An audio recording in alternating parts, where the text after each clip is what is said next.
नमस्कार. वनस्पती आणि प्राण्यांचं संरक्षण या अत्यंत महत्त्वाच्या विषयावरील आपल्या या खास विश्लेषणामध्ये खूप खूप स्वागत आहे. आज आपण एका अशा प्रवासावर जाणार आहोत जो थेट आपल्या अस्तित्वाशी जोडलेला आहे. अगदी निसर्गासमोरील गंभीर धोक्यांपासून ते त्यावरच्या ठोस आणि पद्धतशीर उपायांपर्यंतची सगळी माहिती आपण आज उलगडून बघणार आहोत. आजच्या या विश्लेषणात आपण नेमके कोणते मुद्दे पाहणार आहोत ते थोडक्यात पाहूया.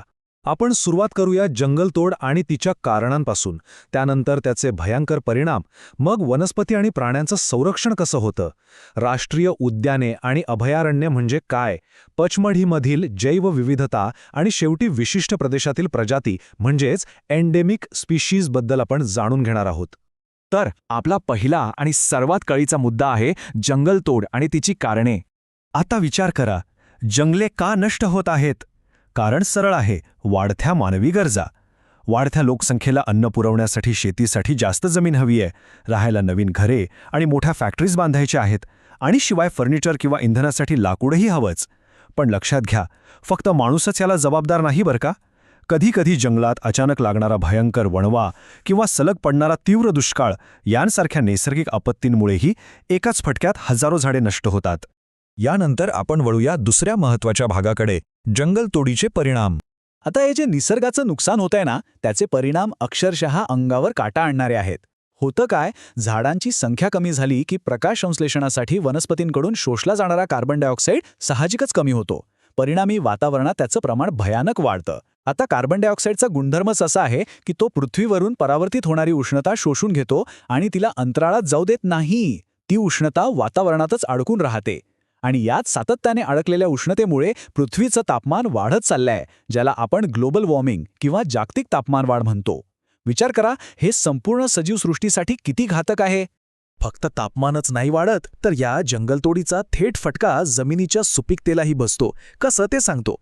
झाडांची मुळं मातीला घट्ट धरून ठेवतात, पण झाडेच नसतील तर वेगाने वाहणारे वारे किंवा पावसासोबत जमिनीचा वरचा सुपीक थर सहज वाहून जातो, ज्याला आपण जमिनीची धूप म्हणतो. हा सुपीक थर गेला की खाली फक्त कठीण आणि खडकाळ भाग उघडा पडतो. तिथे कसलाही सेंद्रिय घटक किंवा ह्युमस उरत नाही.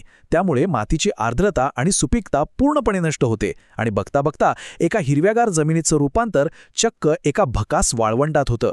या भयानक प्रक्रियेलाच वाळवंटीकरण असं म्हणतात. हे सगळं बघत असताना संदर्भ साहित्यात एक अतिशय चक्रावून टाकणारा विरोधाभास समोर येतो. नीट लक्ष देऊन ऐका. जर झाडं तोडल्यामुळे पावसाचं प्रमाण कमी होत असेल तर त्याच वेळी महाभयंकर पूर कसे काय येऊ शकतात? आहे ना विचार करायला लावणारा प्रश्न. या प्रश्नाचं अचूक उत्तर जमिनीच्या क्षमतेत दडलंय. खरं तर जंगलातील झाडांची मुळे एका मोठ्या स्पंजसारखं काम करतात. ती पावसाचं पाणी शोषतात आणि हळूहळू जमिनीत झिरपू देतात. पण झाडच नसतील तर हा नैसर्गिक स्पंजच गायब होतो. जमिनीची पाणी धरून ठेवण्याची क्षमता एकदम कमी होते. त्यामुळे पावसाचं पाणी जमिनीत न मुरता थेट आणि प्रचंड वेगाने पृष्ठभागावरून वाहू लागतं. आणि कोणत्याही अडथळ्याविना वाहणारं हेच वेगवान पाणी जेव्हा नद्यांना मिळतं तेव्हा आजूबाजूच्या वस्त्यांमध्ये शिरून भीषण पूर आणतं. पण यावर काही उपाय आहे का? तर हो, नक्कीच आहे. आपला तिसरा भर ह्याचबद्दल आहे, वनस्पती आणि प्राण्यांचे संरक्षण. उपाय समजून घेण्याआधी आपण जीवावरण म्हणजे काय ते समजून घेऊ. जीवावरण म्हणजे पृथ्वीचा असा एकमेव भाग जिथे सजीव राहतात आणि जो जीवनाला खऱ्या अर्थाने आधार देतो. आता मानवी हस्तक्षेपामुळे या जीवावरणाचा जो नाश होतोय तो रोखण्यासाठी कायदेशीर मार्ग खूप गरजेचे बनले आहेत. म्हणूनच या परिसंस्थेचे रक्षण करण्यासाठी शासनाने काही विशेष क्षेत्र संरक्षित केली आहेत. इथे वृक्षतोड, प्राण्यांची शिकार किंवा अगदी जनावरे चारण्यावरही कडक कायदेशीर बंदी असते. आता ही संरक्षित क्षेत्रे नेमकी कोणती आणि ती कशी काम करतात? आपला चौथा मुद्दा आहे राष्ट्रीय उद्याने आणि अभयारण्य. शासनाने या क्षेत्रांचे मुख्यत्वे 3 प्रकारांत वर्गीकरण केलंय. पहिलं म्हणजे अभयारण्य, जिथे प्राण्यांना त्यांच्या मूळ अधिवासात कोणत्याही मानवी हस्तक्षेपाशिवाय सुरक्षित ठेवलं जातं. दुसरं म्हणजे राष्ट्रीय उद्याने. ही जागा वन्यजीवांसाठी अशी मोठी आणि राखीव असते, जिथे ते जंगलातील नैसर्गिक स्रोतांचा अगदी मुक्तपणे आणि स्वतंत्रपणे वापर करू शकतात. आणि तिसरा, सर्वात व्यापक प्रकार म्हणजे राखीव जीवावरण. हे एक खूप मोठं विस्तीर्ण क्षेत्र असतं, जिथे फक्त वन्यप्राणी आणि वनस्पतीच नाही, तर त्या जंगलावर अवलंबून असलेल्या स्थानिक आदिवासी जमातींच्या पारंपरिक जीवनाचं आणि संस्कृतीचंही रक्षण केलं जातं. थोडक्यात संपूर्ण परिसंस्थेचीच काळजी घेतली जाते. हे सगळं प्रत्यक्ष कसं काम करतं हे समजून घेण्यासाठी वळूया आपल्या 5व्या भागाकडे, पचमढीमधील जैवविविधता. पचमढी राखीव जीवावरण हे याचं एक उत्तम आणि वास्तवातलं उदाहरण आहे. भौगोलिकदृष्ट्या हे ठिकाण खूपच अद्वितीय आहे. इथल्या वनस्पती आणि प्राणी हे अगदी उत्तरेकडील हिमालयाच्या उंच पर्वतरांगांमध्ये आढळणाऱ्या सजीवांसारखे आणि त्याचवेळी दक्षिणेकडील पश्चिम घाटात आढळणाऱ्या सजीवांसारखेही आहेत. म्हणजे एकाच ठिकाणी 2 वेगवेगळ्या भौगोलिक प्रदेशांची झलक पाहायला मिळते.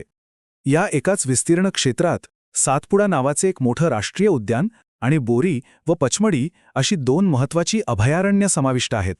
इथली जैवविविधता खरोखरच डोळ्यांचे पारणे फेडणारी आहे.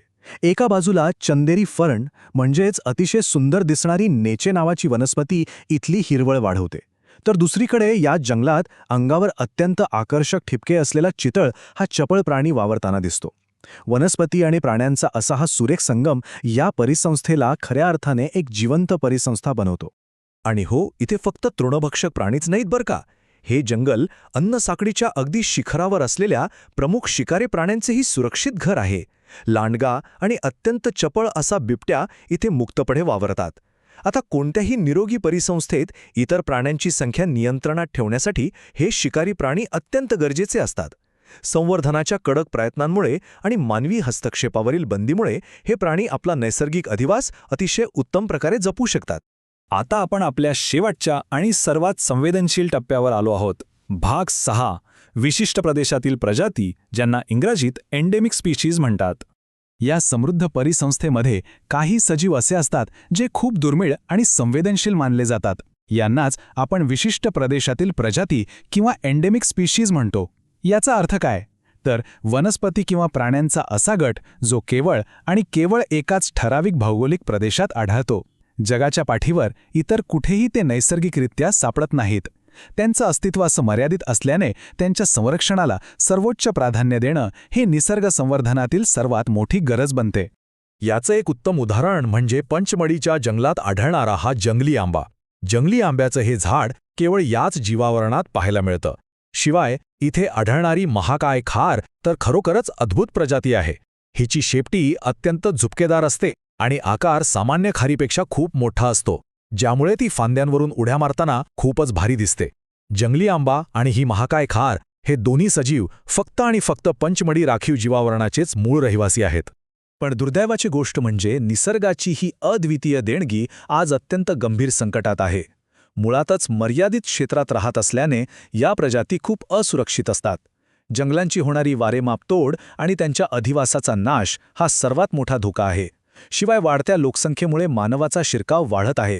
आणि सर्वात महत्त्वाचं म्हणजे जर बाहेरून एखादी नवीन आक्रमक प्रजाती इथे आली तर अन्नासाठी आणि जागेसाठी होणाऱ्या स्पर्धेमुळे या मूळ विशिष्ट प्रजातींच्या अस्तित्वालाच थेट धोका निर्माण होतो आणि त्या नष्ट होण्याच्या मार्गावर येऊ शकतात. आणि म्हणूनच हे सर्व समजून घेतल्यानंतर शेवटी एक अत्यंत महत्त्वाचा आणि आपल्याला खोलवर अंतर्मुख करणारा प्रश्न उभा राहतो. जर एखाद्या विशिष्ट प्रजातीचं जगातलं ते एकमेव निवासस्थानच नष्ट झाले तर ती दुर्मिळ प्रजाती आपण कधीही परत मिळवू शकू का? की निसर्गाच्या या सुंदर जाळ्यातील तो एक अद्वितीय धागा कायमचा आणि अपरिवर्तनीयपणे नष्ट होईल? विचार नक्की करा. कारण पृथ्वीवरील जीवावरणाचे भविष्य याच प्रश्नाच्या उत्तरात दडलेलं आहे.